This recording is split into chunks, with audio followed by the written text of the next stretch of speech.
IPL 2025లో భాగంగా April 27న జరగబోయే double header లో భాగంగా రెండో మ్యాచ్ ఢిల్లీ క్యాపిటల్స్ బెంగళూరు మధ్య ఆదివారం జరగనుంది. ఈ మ్యాచ్ కు ఢిల్లీలోని అరుణ్ జైట్లీ స్టేడియం వేదిక కానుంది. ప్రస్తుతం పాయింట్స్ టేబుల్లో ఢిల్లీ జట్టు నెంబర్ 2 స్థానంలో ఉండగా బెంగళూరు జట్టు నెంబర్ 3 స్థానంలో ఉంది. టేబుల్ టాపర్స్ గా ఉన్న ఈ రెండు జట్ల మధ్య సమరం చాలా రసవత్రంగా భీకరంగా జరిగే అవకాశం ఉందని అనిపిస్తోంది. అయితే ఇక్కడ కొన్ని విషయాలను మనం ముందుగా తెలుసుకోవాలి. అదేంటంటే ఈ సీజన్ లో ఆర్సీబీ ఇప్పటి వరకు చిన్నస్వామిలో గెలిచింది ఒక్క మ్యాచ్. కానీ ప్రత్యర్థుల జట్లపై వాళ్ల సొంత మైదానాలలో ఆడిన అన్ని మ్యాచ్లను గెలిచి అసాధారణ ట్రాక్ రికార్డును సాధించింది. అదే సమయంలో ఢిల్లీ జట్టు అరుణ్ జైట్లీ స్టేడియంలో ఒక మ్యాచ్ లో ఓడిపోయి మరొక మ్యాచ్ లో కృష్ణారామ అనుకుంటూ సూపర్ ఓవర్ లో గెలిచింది. దీన్ని బట్టి చూస్తే ఢిల్లీ జట్టుకు అరుణ్ జైట్లీ స్టేడియం అంత ఎక్కువగా కలిసి రావడం లేదు అనే విషయం స్పష్టంగా అర్థమవుతుంది. అదే సమయంలో ఆర్సీబీ ఇతర జట్ల సొంత మైదానాల్లో అదరగొడుతోంది. దీంతో ఆర్సీబీ ట్రాక్ రికార్డు ఢిల్లీని టెన్షన్ పెడుతోంది, భయపెడుతోంది అని చెప్పడంలో ఎటువంటి అనుమానం లేదు. ఈ సీజన్ లో ఇప్పటికే బెంగళూరు ఢిల్లీ జట్ల మధ్య చిన్నస్వామి స్టేడియంలో ఒక మ్యాచ్ జరిగింది. ఆ మ్యాచ్ లో కేఎల్ రాహుల్ వైల్డ్ ఫైర్ తో బెంగళూరుని తొక్కేశాడు. మరి ఈ మ్యాచ్ లో ఢిల్లీని వారి సొంత మైదానంలో ఓడించి ఆర్సీబీ రివెంజ్ తీర్చుకుంటుందా లేక ఢిల్లీ చేతిలో మరోసారి ఓడిపోతుందా అనే విషయం తేలాల్సి ఉంది. ముఖ్యంగా ఈ మ్యాచ్ ని కోహ్లీ రివెంజ్ గేమ్ గా భావించొచ్చు. ఈ సీజన్ లో మొదట చిన్నస్వామి స్టేడియంలో జరిగిన మ్యాచ్ లో రాహుల్ కీలక ఇన్నింగ్స్ ఆడి ఢిల్లీ జట్టుని గెలిపించి బెంగళూరు నా అడ్డా అంటూ సెలబ్రేట్ చేశాడు. అయితే ఇప్పుడు ఈ రెండు జట్ల మధ్య మ్యాచ్ ఢిల్లీలో జరగబోతోంది. ఢిల్లీ కోహ్లీకి హోమ్ గ్రౌండ్ కాబట్టి కోహ్లీ ఈ మ్యాచ్లో సూపర్ ఇన్నింగ్స్ ఆడి బెంగళూరు జట్టును గెలిపించి తన గడ్డ ఢిల్లీ అని నిరూపిస్తాడు. రాహుల్కి రిటర్న్ గిఫ్ట్ పక్కా అని అభిమానులు తెగ ట్రెండ్ చేస్తున్నారు. మరి కోహ్లీ ఈ మ్యాచ్లో ఏం చేస్తాడో చూడాలి.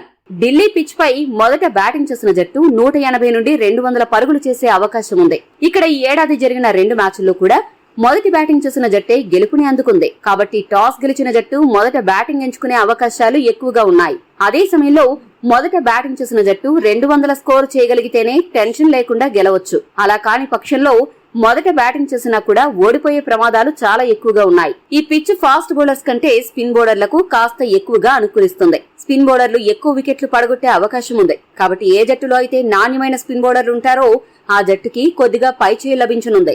ఢిల్లీ జట్టులో మిచెల్ స్టార్క్ తిరిగి తన ఫామ్ అందిపుచ్చుకోవడం పెద్ద గుడ్ న్యూస్ అని చెప్పాలి. విప్రజ్ నిగమ్, అక్షర్ పటేల్, కుల్దీప్ యాదవ్ రూపంలో అద్భుతమైన స్పిన్నర్లు జట్టుకు అందుబాటులో ఉన్నారు. కాబట్టి ఢిల్లీ విభాగం మాత్రం చాలా పటిష్టంగా ఉంది. అందులో ఎటువంటి అనుమానం లేదు. బ్యాటింగ్ విభాగంలో మాత్రం కొద్దిగా లోపాలున్నాయి. విప్రజ్ నిగమ్, అశుతోష్ శర్మలకు బ్యాటింగ్ చేసే అవకాశాలు ఎక్కువగా రాకపోవడం వల్ల అవకాశం దొరికినప్పుడు ఒత్తిడి సమయంలో అంత గొప్పగా ఆడలేకపోతున్నారు. రియల్ టైం మ్యాచ్ ప్రాక్టీస్ అనేది ఈ ఇద్దరు ఆటగాళ్లకు తక్కువగా ఉంది. దీంతో టాప్ 5 బ్యాటర్ల వరకే ఢిల్లీ జట్టు పటిష్టంగా ఉంది. మిగతా బ్యాటర్లపై మ్యాచ్ ను గెలిపించే బాధ్యత గనుక పడితే ఆ సమయంలో ఢిల్లీ గెలుపు అవకాశాలు చాలా తగ్గిపోతాయి.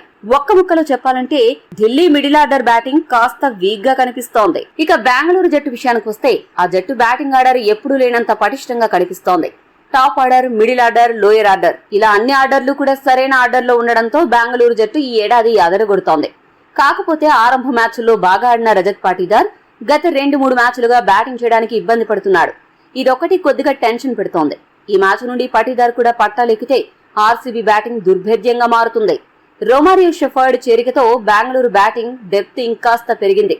కాకపోతే బౌలింగ్ విభాగంలో భువనేశ్వర్ కుమార్, యష్ దయాల్ భారీగా పరుగులు సమర్పించుకుంటున్నారు. అదొక్కటే ఆ జట్టుని కొద్దిగా టెన్షన్ పెడుతోంది. వారు గనక తమ స్థాయికి తగ్గ బౌలింగ్ వేయగలిగితే బెంగళూరు జట్టుకు చాలా వరకు కష్టాలు తీరిపోతాయి. ఇక స్పిన్ బౌలింగ్ విభాగంలో కృణాల్ పాండ్యా, సుయాష్ శర్మ ఇద్దరు కూడా చక్కటి ప్రదర్శన కనబరుస్తున్నారు. ఈ మ్యాచ్ లో బెంగళూరు జట్టు గెలవాలంటే కేఎల్ రాహుల్ అలానే కరుణ్ నాయర్ ఇద్దరిని చాలా త్వరగా అవుట్ చేయాలి. అలా చేయగలిగితే ఢిల్లీ జట్టు దుకాణం త్వరగా బంద్ అయ్యే అవకాశం ఉంది. కానీ ఆ ఇద్దరిని త్వరగా అవుట్ చేయడం అంత సులభం కాదు. ఇద్దరిలో ఎవరో ఒకరు మ్యాచ్ చివరి వరకు ఆడే అవకాశాలు ఎక్కువగా ఉన్నాయి. ముఖ్యంగా KL Rahul match winning performance తో దూసుకుపోతున్నాడు. దానికి తోడు ఆర్సీబీపై గెలవాలనే కసి కేఎల్ రాహుల్లో కొద్దిగా ఉంది.